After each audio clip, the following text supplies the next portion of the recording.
Welcome back to Cash and Sass, the podcast where we ditch the shame, talk real numbers, and build bold, bankable wealth without sacrificing who we are. I'm your host, Lisa Marie, fractional CFO, wealth mentor, and the sassy wealth queen behind Transcendent Wealth Co. And if you're ready to scale with strategy, own your power, and finally feel wealthy in every sense of the word, then you're in the right place.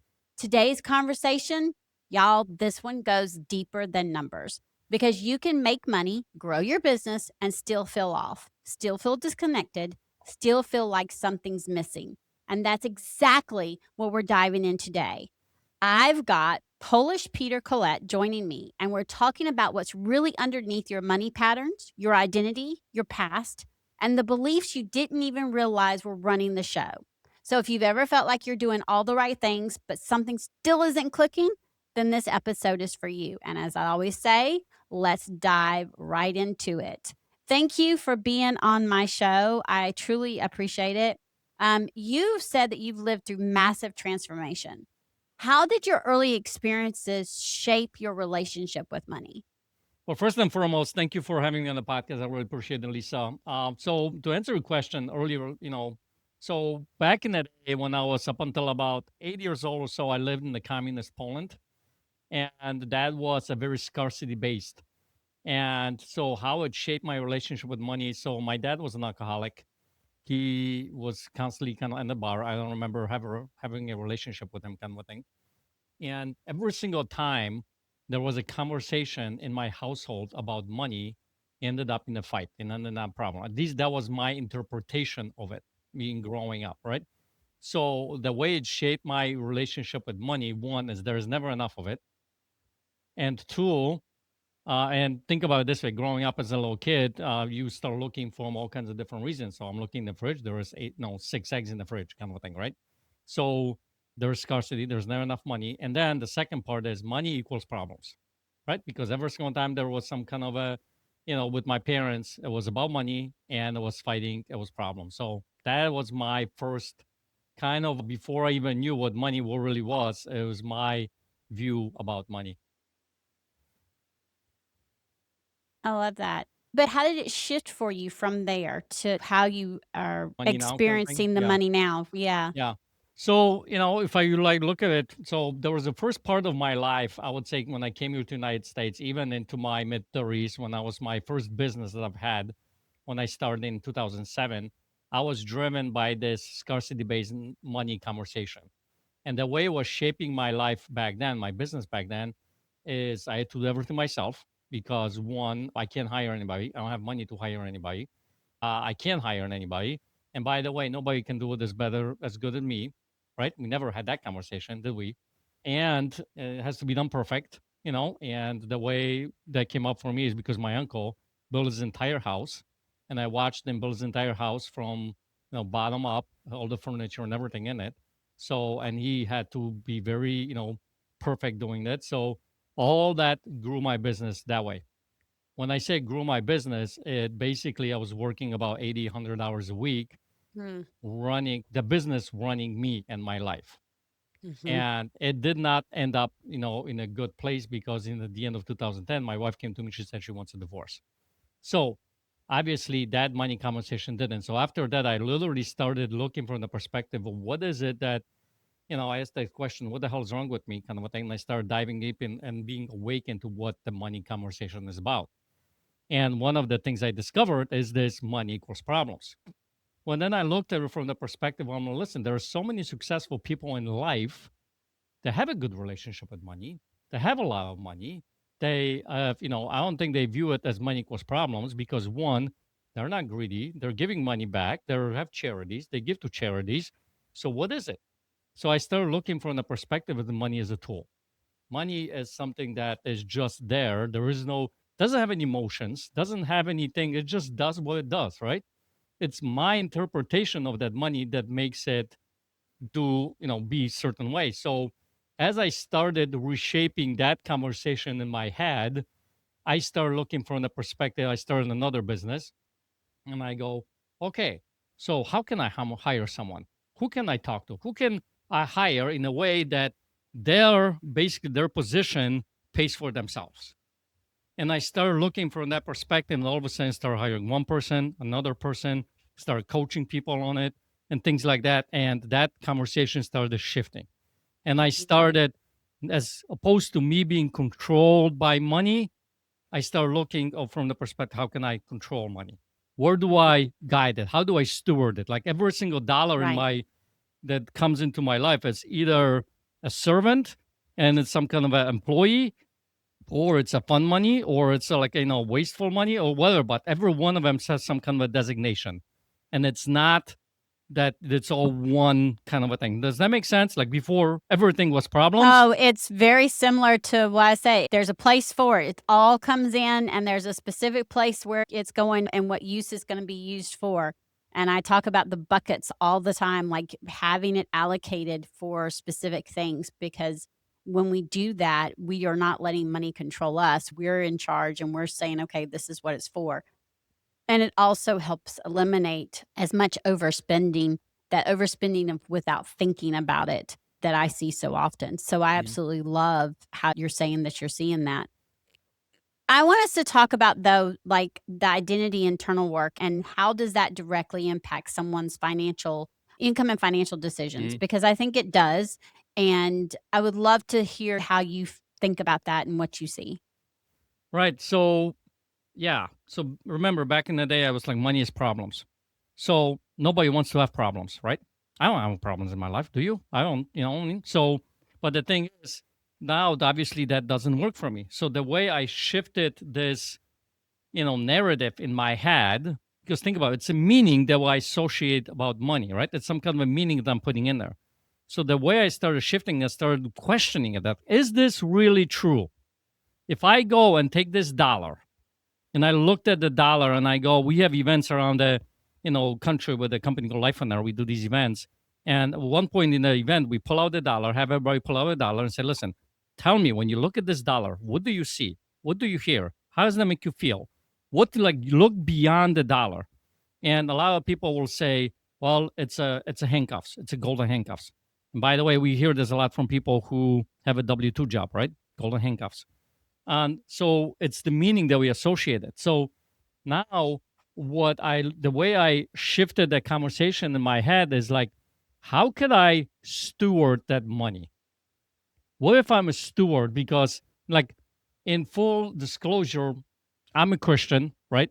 So Mhm. my belief system says that money is not my money, it's God's money. So I'm a steward that basically is, running.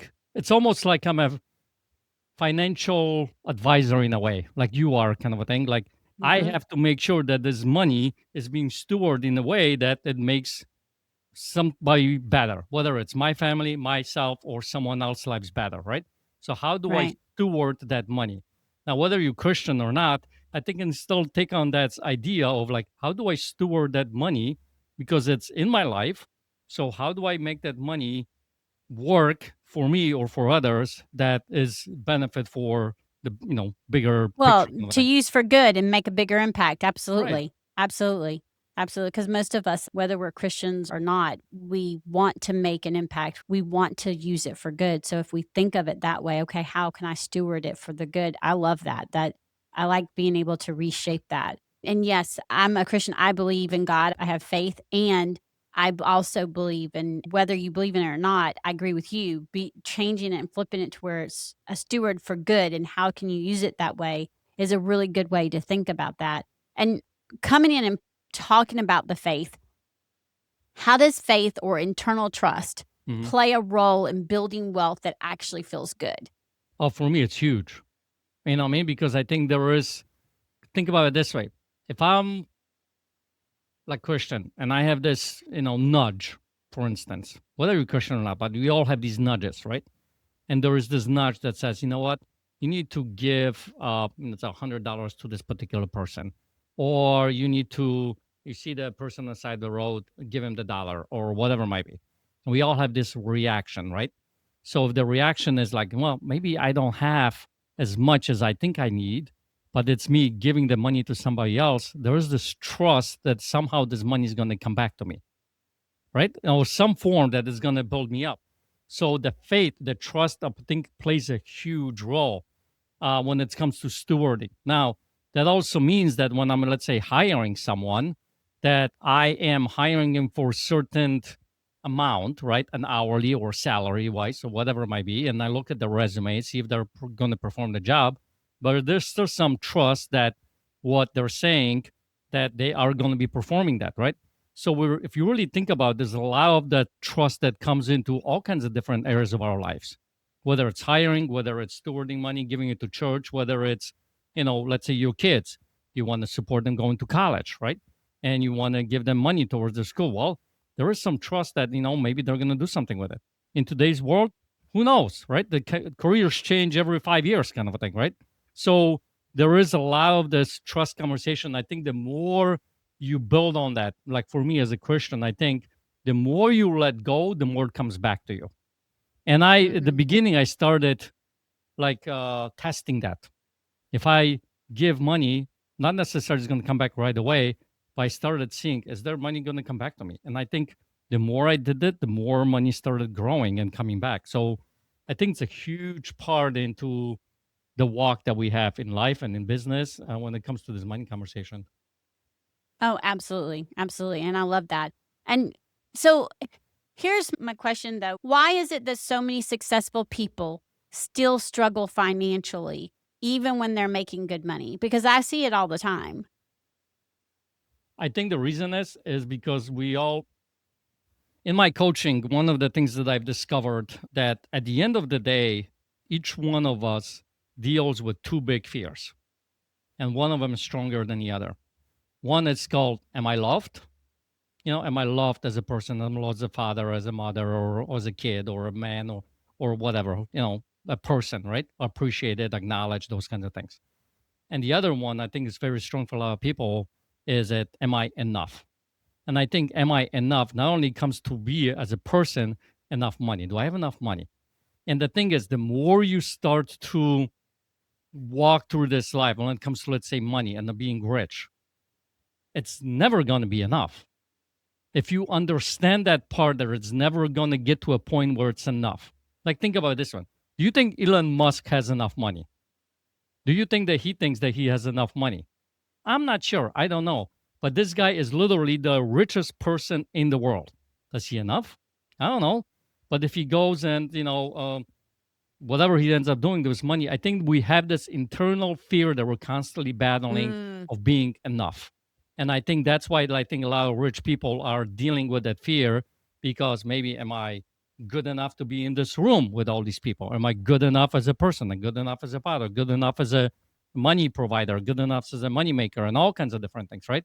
I think that's the fear that keeps it going, kind of, to have that conversation. Yeah, yeah, you're right. And a lot of times I'll see where they'll say, "Oh, well, when I get this amount of money, this is when I'll do this, and when I get this, I'll do this." Mhm. And then it comes back to, okay, that's going to be, because then they get there and then they're not happy because now they need to get to another place, and you're in that cycle of it never being enough. We get to be worthy enough and enough at the rate we're at. I mean, that's the reason why I believe being wealthy is so much more than money.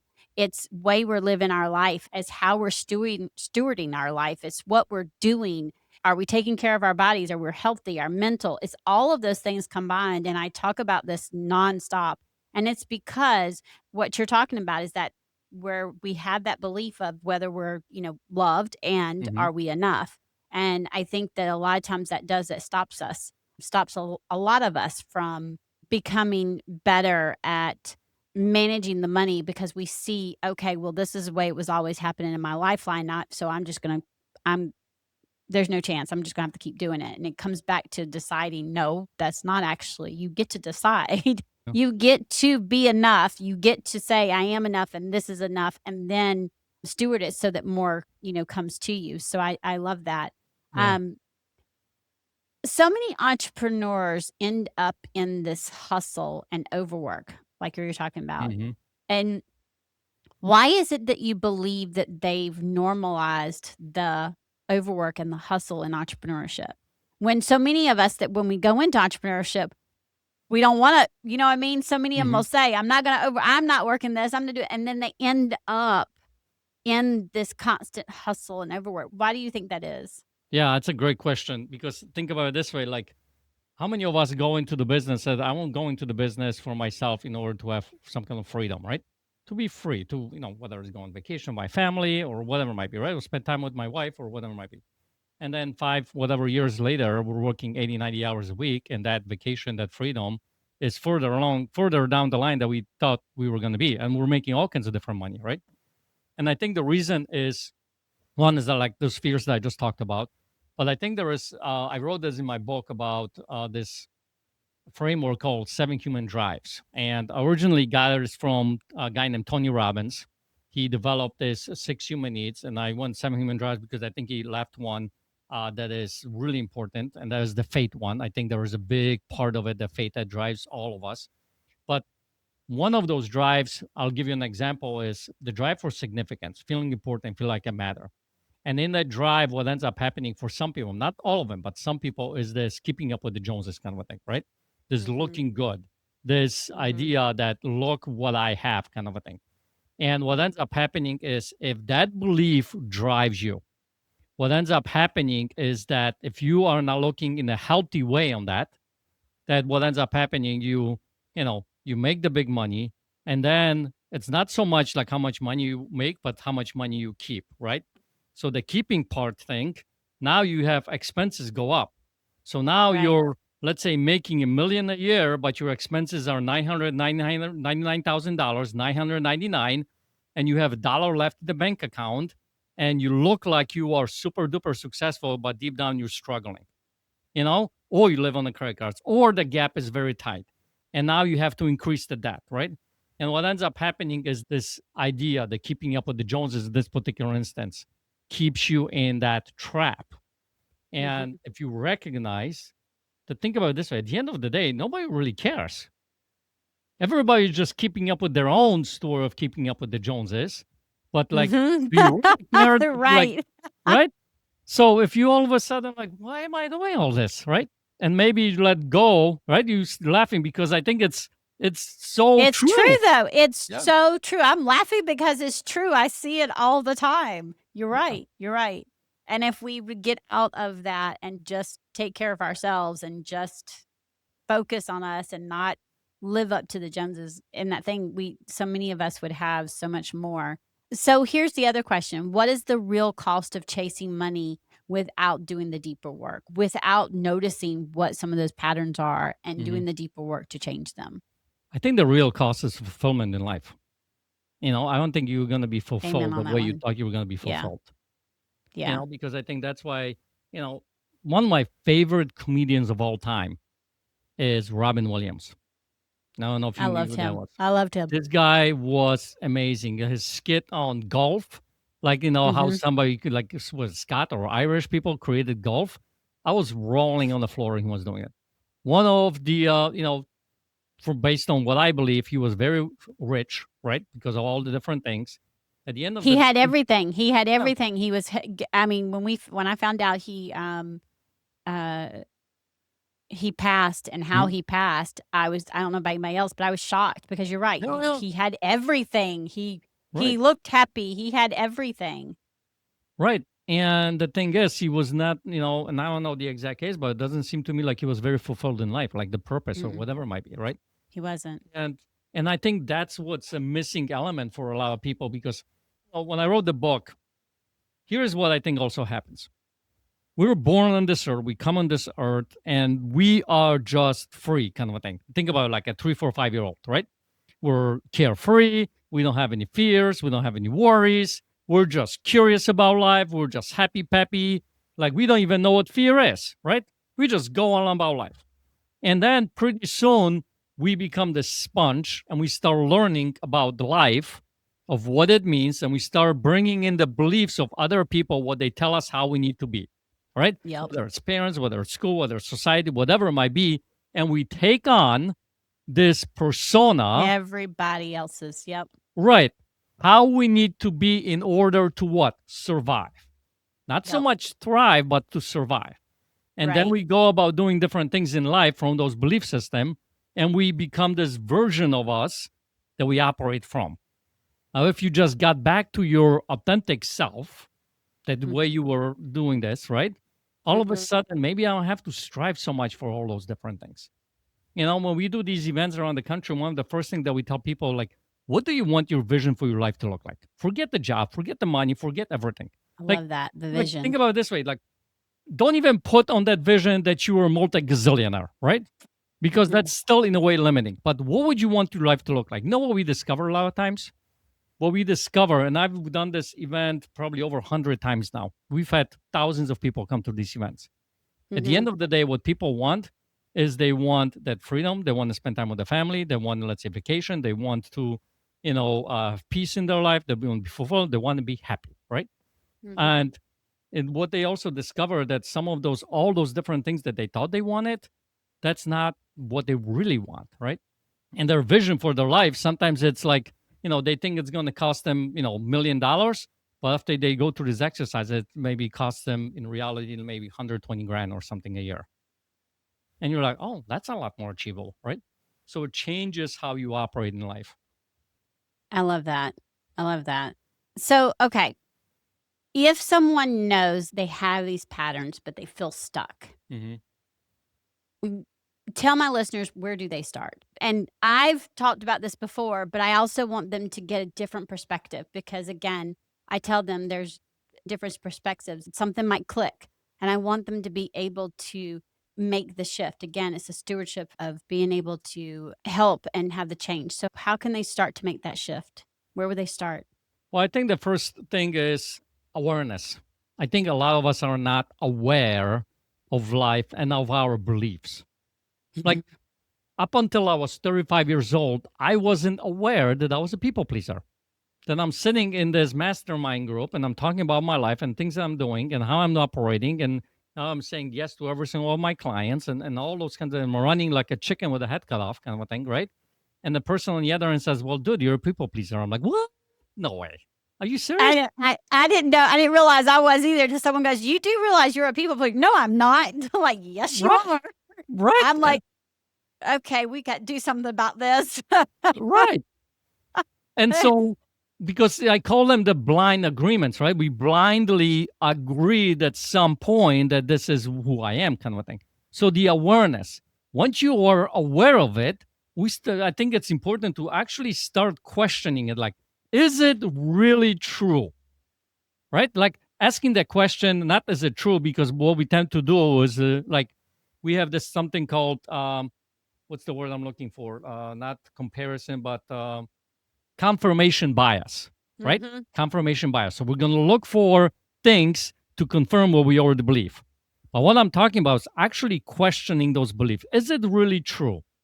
And is this my belief or this is somebody else's belief that was put on me?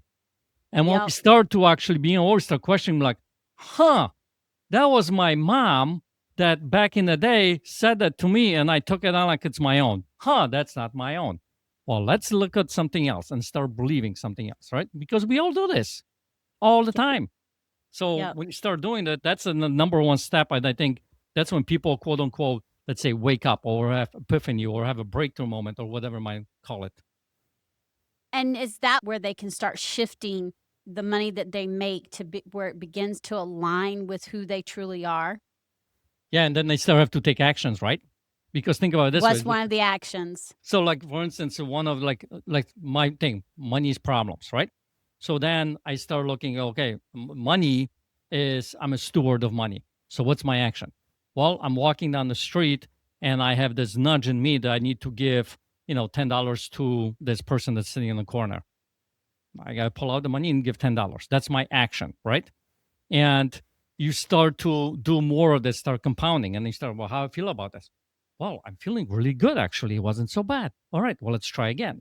Let's move on next thing and next thing, continue. Because here's the thing. If you really think about this, those blind agreements, those beliefs came from repetition. We've been repeating it for years and years and years and years.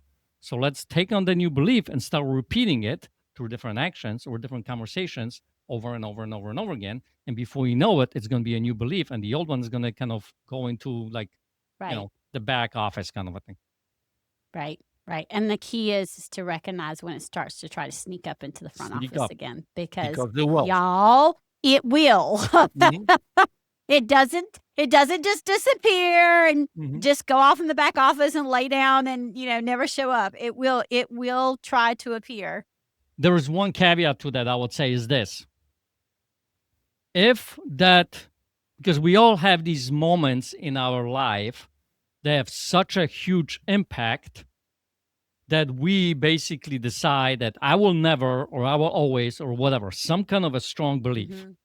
I think those moments define it so much that we never go back to the old belief anymore because Oh, I we all like done that. this. You know what I mean? Yeah. So, but Yeah. it's not like those happen every single day, right? Right. But Right. so all the other ones, yeah, you gotta, like you saying, you gotta be aware. You gotta watch out for them sneaking in. And then, because here's the thing, we're human beings. Think about this: the reptilian brain in our head is all about survival. So if it's you have to be stepping out of your comfort zone, some new belief, guess what? It's gonna be like, ooh, this feels scary. Come back to that. It feels safer in your belief, and that's when try to pull you in. That's when you need to step in and double down. Go give another Yep. $10. And keep Yep. going. Yep. Absolutely. Absolutely. I love that. Okay. What I try to do is like a listener takeaway. So I want to know if you can give my listeners one way that they can move from hustle to alignment, because I talk about alignment. In my opinion, it's really important to be aligned with your values and your goals and with how you're spending the money, how you're saving the money, how you're Mhm. doing your things in order for you to feel wealthy. And so I would love to see or hear what you think, that there's one move that they can make that can move them from this hustle mentality Mhm. to alignment. Okay. I'll tell you this. And for a hustle, because I used to be in a hustle way, this was really hard for me. I call it stare at the wall time. That means that you have to sit down and look at Watch your my eyes, eyes, y'all, because he's going to say, stay still and do nothing. right? I will tell you this, I'm not in a hustle mode, but I don't know how to sit still and do nothing. right? Because here's the thing, what ends up happening, especially people with hustle. And by the way, this is no judgment from my perspective at all, because I've been there. People who hustle are a lot of times hustling in order to avoid something, dealing with something, whatever. Stare at the wall time.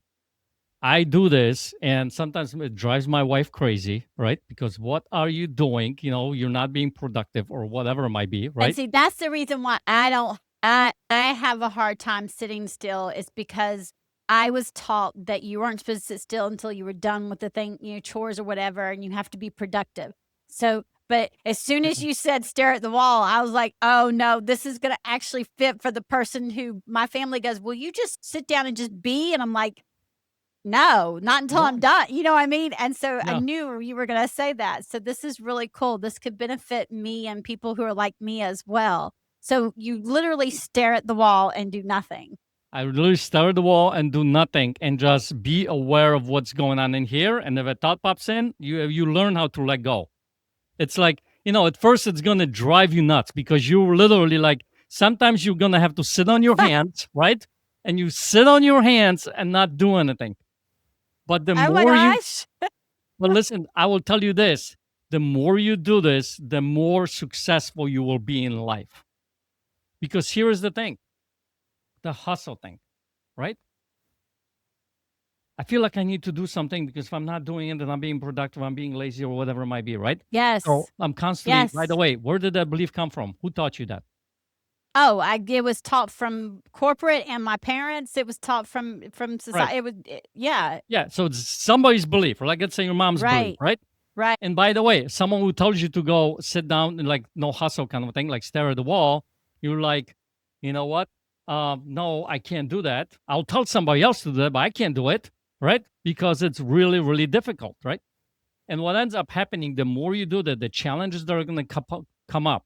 By the way, my best ideas, like this book, right, that I wrote, came from that staring at the wall time. It So wouldn't how have long do you start? How long do you suggest to started start with it? Like for someone who's never done it before, okay, and they're gonna do it, they're gonna try it. I mean, you're not gonna say an hour to start, because then, I mean, no, I'm I know I wouldn't do it for an hour to start. But what's a time, how to start it to where it can build up? yeah. start with 5-10 minutes. You know what I mean? Because it's not so much about the time, it's about your reaction, the challenge of it. You know what I mean? Like you push yourself kind of a thing. Like, people talk about meditation, right? And, meditation, like the monks, right? You sit there and there's no thought in your head. Quiet. Yeah. And you're like, I'm good luck with that. Right? But here's the thing. You have to start somewhere, right? It's okay if a thought's going through your head. Like you all of a sudden your list pops in of 20,000 things I got to do because it's on my list. And I forgot to put that on my list. Oh, and by the way, I'm supposed to call that particular person. Man, I forgot about that, right? But the thing that's when it happens is to go sit on my hands because now I want to grab my phone and go do it. Right. But what ends up happening is this. In that moment, what's really important for you to recognize and do is when those thoughts pop in, is you learn to let go of them. Like almost like I know I'm being kind of fluffy about this. It's almost like a cloud. Just let the cloud keep going. If the thought comes in, okay, sounds good, next. And you just let those thoughts kind of go by during the particular time. And the more you do it, the less these thoughts are going to come in. And there will be a moment that at some point, if you're continually doing this, that you're going to have this quote unquote stare at the wall time. I find this is no, pun on either sex, whether it's a man or woman, but I find this a lot. Like men say we have this empty box. You ever heard a man talk about an empty box? Like there's actually a joke around there that says empty box. Where you get into the box, there is nothing. Like how can someone be like nothing, right? Like how can there be nothing in there? Some people literally, that seems like there's nothing in here, right? But the thing is, when you get to that point, all of a sudden there's a lot of freedom in that. And you're able to, and it's for hustle people, it's one of the hardest things to do, but consider this, it's part of your hustle to be able to incorporate that into your day. And the more you do it, the more you expand it, the better you're going to get. Because it's going to get to a point where there's going to be times you're going to have to offload certain things to other people, and you're going to grow the business to a way that you're going to be able to live your life. I love that. Y'all, I'm gonna invite y'all to try that challenge. I'm going to try the challenge. I actually wrote it down because I'm one of the ones who says meditate. The only time I'm sitting still and quiet is when I'm asleep, or if I'm watching TV, and I don't watch a lot of TV. So, and TV don't count because there's noise. And so that's why I was laughing. As soon as you said stare at the wall, I was like, oh, I know exactly what he's going to say. It just popped in. I was like, no, okay. I feel very called in on that. So I'm going to invite my listeners to try it. Let's try it and just see. I will admit I will probably be one of the ones sitting on my hands at first. And y'all, if this episode hit you, if you're realizing that your money patterns go deeper than just strategy, then we need to talk about what's really going on, because you can't fix what you can't see, meaning you can't fix what you're not aware of. So go sign up for my free 7 Money Pitfalls email series so that you can start identifying where your money is leaking, whether it's mindset, habits, or systems. Okay? Because once we become aware of that, then we can actually fix it. The link is in the show notes. And until next time, remember, confidence and cash are the ultimate power duo. Go check in with your money, and as always, have a fantastic and wealthy day.